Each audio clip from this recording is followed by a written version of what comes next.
அங்க ஒரு பொம்பளைக்கு இந்த மாதிரி ஒரு சம்பவம் நடந்துருச்சுன்னா இந்த மாதிரி வருஷக்கணக்காக வழக்கு பேசிக்கிட்டு இருக்க மாட்டாங்க.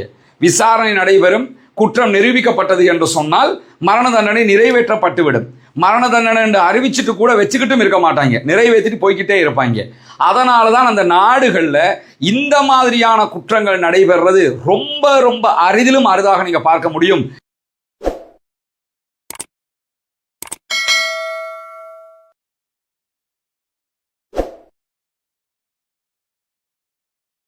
ஒரு நாட்டில் வாழக்கூடிய மக்கள் கரெக்டானவங்களாக வாழணுமாக இருந்தால் அவர்கள் நாங்க சரியா வாழணும் என்று நினைக்கிறது ஒருபுறம் இருக்க, அந்தந்த நாடுகளுடைய சட்டங்களும் வலுவானதாகவும் கடினமானதாகவும் இருக்கணும். அப்படி இருந்ததுன்னு சொன்னா கண்டிப்பாக அந்த நாடு செழிப்பானதாக, வளமானதாக, நீதி நிரம்பியதாக இருப்பதற்கு பிரதான காரணமாக மாறிடும்ங்கிறது எல்லோருக்குமே தெரியும். ஒவ்வொரு நாடுகள்லையும் ஒவ்வொரு விதமான சட்ட கட்டமைப்புகள் இருக்கிறது. பெரும்பாலும் பல நாடுகளில் மரண தண்டனை என்பது இல்லாமல் ஆயுள் தண்டனை என்கிற வகையான தண்டனைகள் தான் போடப்பட்டிருக்கிறது.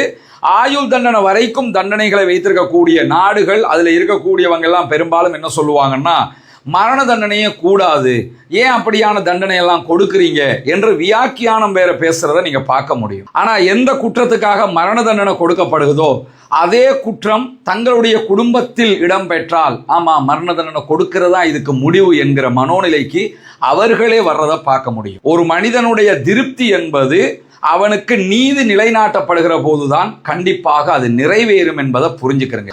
அந்த வகையில 2015ஆம் ஆண்டு முழு இலங்கையுமே உலுக்கிய ஒரு சம்பவம் தான் யாழ்ப்பாண பாடசாலை மாணவி சிவலோகநாதன் வித்யாவினுடைய கற்பழிப்பு படுகொலை என்பது. இந்த படுகொலை எல்லோருடைய மனதிலும் ஒரு பெரிய தாக்கத்தை செலுத்திய ஒன்றாக மாறியது. பாடசாலை மாணவிகள் அத்தனை பேருமே அச்சப்படுகிற ஒரு நிலையை உருவாக்கியது. எந்த நம்பிக்கையில ஒரு ஸ்கூல் பிள்ளைய நம்ம தனியாக அனுப்ப முடியும் என்கிற அளவுக்கு பல கேள்விகளை உருவாக்கி இருந்த ஒரு விவகாரமாக மாறியது. எல்லா தலைவர்களும் பெரும்பாலும் பேசியது என்னன்னா, இப்படியானவங்களுக்கெல்லாம் மரண தண்டனை கொடுத்தா மட்டும்தான் இந்த நாடு அடுத்த கட்ட நகர்வை நோக்கி செல்ல முடியும், அப்பதான் பயப்படுவாங்க, அச்சப்படுவாங்க அப்படிங்கிற கருத்துக்களை எல்லாம் பேசினதை நீங்க பார்க்கலாம். இதுக்கிடையில ஒரு விஷயத்தை நீங்க புரிஞ்சுக்கிறங்க. சவுதி அரேபியா உள்ளிட்ட பல அரபு நாடுகள்ல மரண தண்டனை நடைமுறையில் இருக்கிறது. அங்க ஒரு பொம்பளைக்கு இந்த மாதிரி ஒரு சம்பவம் நடந்துருச்சுன்னா இந்த மாதிரி வருஷக்கணக்காக வழக்கு பேசிக்கிட்டு இருக்க மாட்டாங்க.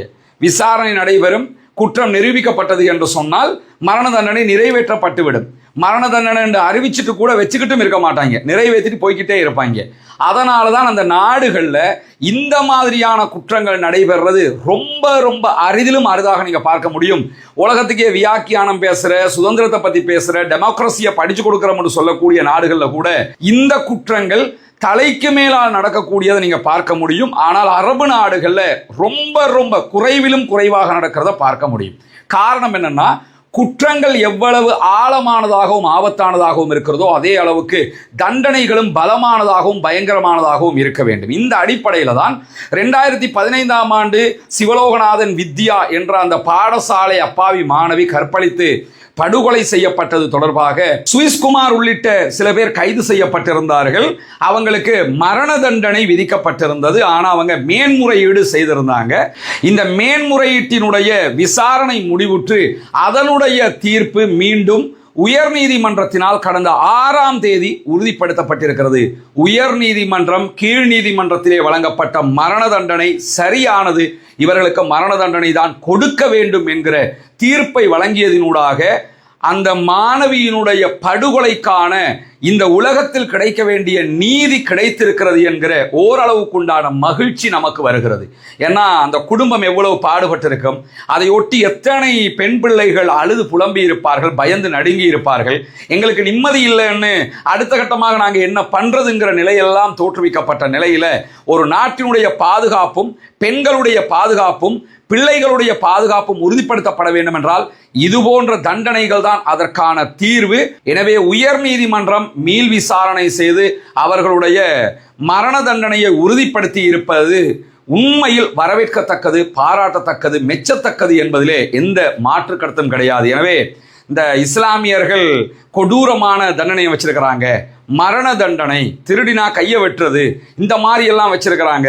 இதுவெல்லாம் ஒரு மனிதாபிமானத்துக்கு எதிரானது இல்லையா என்று வியாக்கியானம் பேசக்கூடிய சில படித்த மேதாவிகள் என்று சொல்லக்கூடியவங்க என்ன புரிஞ்சுக்கிறோம்னா, வித்யாவினுடைய இடத்துல இருந்து அவருடைய குடும்பத்தாருடைய இடத்துல இருந்து யோசிச்சிங்கன்னா இஸ்லாம் சொல்லுகிற இந்த சட்டங்கள், இந்த வரைமுறைகள், இந்த தண்டனைகள் என்பதுதான் இந்த உலக வாழ்வின் மேன்மைக்கு சிறப்பானது என்பதை அனைவரும் ஏற்றுக்கொள்ளுகிற விதமாக இருக்கும். குற்றங்கள் ஆபத்தானதாக இருக்கும் போது தண்டனைகள் கொடுமையானதாக இருக்க வேண்டும். அப்படி இருந்தால் மட்டும்தான் குற்றங்களை தடுக்க முடியும் என்பதை இந்த நீதிமன்ற தீர்ப்பும் மீள் உறுதி செய்திருப்பது என்பது வரவேற்புக்குரியது.